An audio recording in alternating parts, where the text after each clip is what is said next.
Day 9 na ngayon sa Calgary, Canada nila Catherine at Alden, at ngayon ay binulgar na nila ang kanilang totoong relasyon. Panoorin nyo ng buo ito upang malaman nyo ang kanilang status. Bagong titulo si Alden Richards ngayon. Ayon sa mga Pilipino, sa mga kababayan natin na nagdadagsaan sa Calgary, Canada sa shooting ng Hello, Love Again. Alam mo, parang na siyang ngayon binabansang ang The Bodyguard. Ay, kasi naman naglalabasan ng social media, konting lakad. Oo, parang Kevin Costner. Kanino? Anong pelikula ito?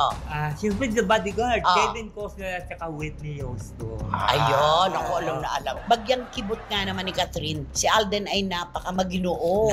Talagang nakaganon, nakaganyan, nakaano talaga, grabe. Ikaw, personal mong opinion, dapat bang gawin ni Alden ang ganon? Sa bagay, alam mo kasi, si Alden kasi masyadong Maginoo talaga. Maginoo siya talaga. Siyempre, pagka babae talaga, kailangan alalayan mo. Diba? Kailangan nga, pagka diba? Lalo na pag umupo, diba? Uurong mo yung silya para umupo lang yung babae. Uurong mo yung silya para bumagsak.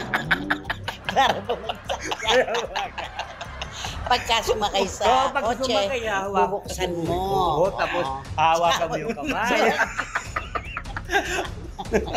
Saka mo ipitin. Pag natingin ko, pag ganun na kamay mo. Ano pa?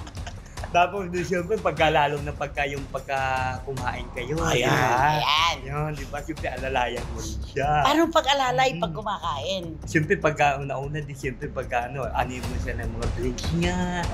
Di ba? Ano mo siya, ilagay mo sa tabi ng plato niya, yung drinks niya, at saka yung mga, kung anong pangangailangan niya para na hindi na siya mahirapan. Ayun. Ganon ang maginoo.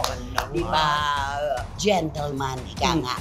At yun po ang bagong tatak na ikinakapit ngayon kay Alden Richards sa Canada. Kasi kitang-kita mo naman kahit saan naman talaga.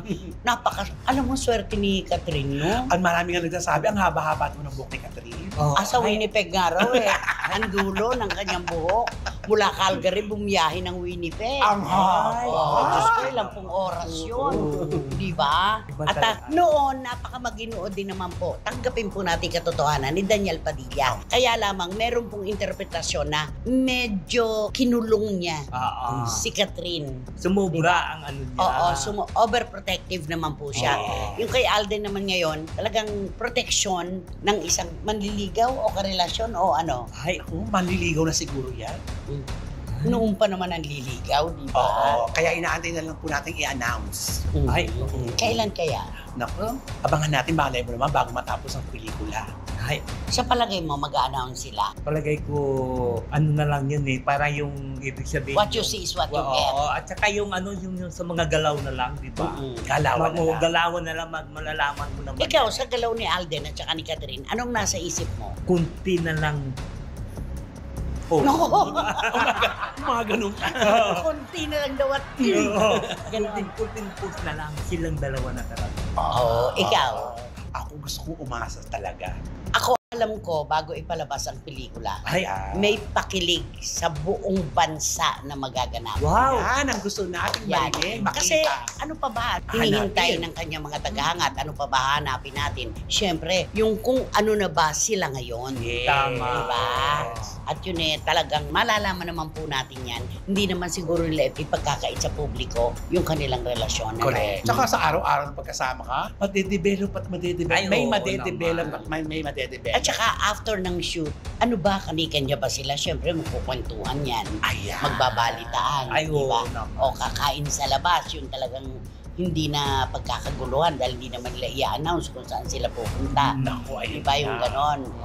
Kasi pangit naman yan na pagtapos ng shoot kanya-kanya na sila kaagad. Hindi naman maganda yun.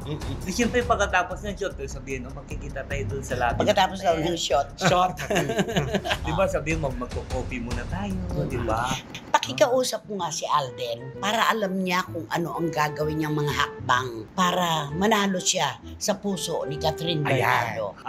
To Alden Richards, all you have to do is to give protection to Catherine so that Catherine will knows that Ano will knows?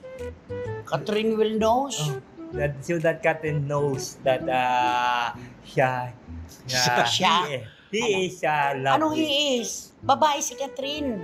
Si Alden, he is loving to Catherine. Nalolo Pero nagpunta ka ba sa Amerika? Oo. May nakakausap ka mga puti na nagkakaunawaan kayo? Ay, oo naman. Ay, Yan naman ang number In one na fairness. katangian ng Oo. Pilipino. Mm. Di ba? Pinakamagaling mag-Ingles ang mga Pinoy. Oo. Nagkakaintindihan sa iba-ibang bansa kahit English Carabao. correct. O katulad, nakita kayo sa anong puti. Ay,